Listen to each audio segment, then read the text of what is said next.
Kumpiyansang Office of the Ombudsman na mako-convict si Senador Rodante Marcoleta at 3 iba pa sa kasong plunder. Kabilang sa mga ipinunto nito ang umano'y kahina-hinalang deeds of donation at pagbabayad ng donors' taxes sa senatorial campaign ni Marcoleta. Ang detalye sa Agenda Weekend Report ni Almar Acol.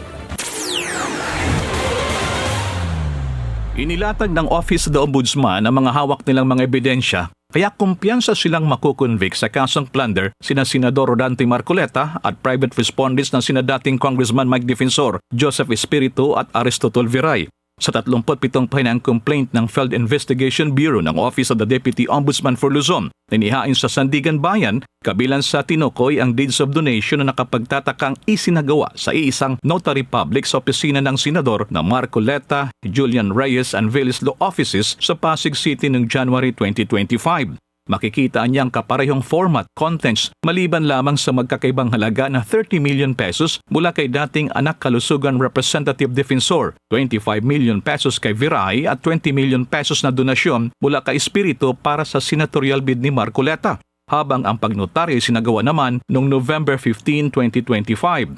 Ang pagbabayad ng donors' taxes ginawa naman noong December 2025 bago naghain ng kanyang omnibus motion si Marcoleta sa COMELEC kung saan pinasasagot siya sa zero declaration sa kanyang Statement of Contributions and Expenditure.